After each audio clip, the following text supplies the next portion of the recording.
Վանաձորի քաղաքապետարանի ինքնակամ շինությունների օրինականացման և տնօրինման բաժնի գլխավոր մասնագետ Սամվել Մնացականյանը 3 կեսօրին ձերբակալվել է կաշառք ստանալու կասկածանքով։ Ըստ ոստիկանության տարածած տեղեկության, մի բնակչուհի ոստիկանության կազմակերպված հանցավորության դեմ պայքարի գլխավոր վարչությունում հայտարարություն էր տվել, ըստ որի Մնացականյանն իրենից պահանջել է 300 ԱՄՆ կաշառք։ Իր հանգուցյալ մոր անվամբ որպես ապօրինի կառույցաշվարված Վանաձոր քաղաքի Ներսիսյան փողոցում գտնվող ավտոտնակը սեփականաշնորհելու համար, իսկ Վանաձորի Նաիրի փողոցում գտնվող և համայնքային սեփականություն հանդիսացող շուրջ 300 քառակուսի մետր հողատարածք սեփականաշնորհելու համար $800 կաշառք։ Վանաձորի քաղաքապետարանի քաղաքաշինության և ճարտարապետության բաժնում կատարվածը ֆանտաստիկ ժանրից են համարում։ Ըստ բաժնի պետի անհավատալի է, որ տնակի ինքնարժեքին հավասար կաշառք պահանջվեր և տրվեր այն օրինականացնելու համար։ Խելքին մոտ բան չի,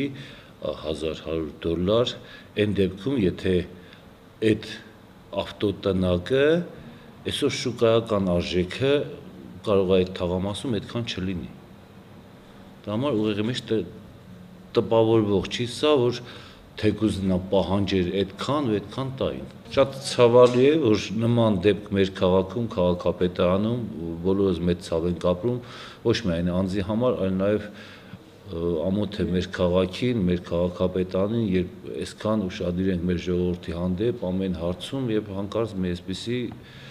դրվագով ոնց որ խաչ է քաշում մեր ամբողջ աշխատանքի վրա։ Տիգրան Պապանյանն ասում է, բաժինը մինչ այժմ նորմալ աշխատել է, իսկ մասնագետի հետ շփվել են ճարտարապետական խորհրդի նիստերի ժամանակ։ Նրան ճանաչում է որպես մոտ 40 տարվա փորձ ունեցող նախագծող շինարարի։ Հենց այդ նիստերից մեկի ժամանակ էլ նշված տնակի օրինականացմանը դրական եզրակացություն է տրվել դիմումն ստանալուց հետո 5 օրվա ընթացքում։ Օրինականացման հետ կապված որևէ խնդիր չի եղել։ Ոստիկանության կազմակերպած հանցավորության դեմ պայքարի գլխավոր վարչության ծառայողների ձեռնարկած միջոցառումների արդյունքում հոկտեմբերի 3-ին Սամվել Մնացականյանը $1100 կաշառք վերցնելու փաստով իր աշխատասենյակում բռնվել է։ Նախապատրաստված նյութերն ուղարկվել են ոստիկանության քննչական գլխավոր վարչություն։ Աննա Պեչենևսկայա, Վազգեն Մինասյան, Մոլորակ։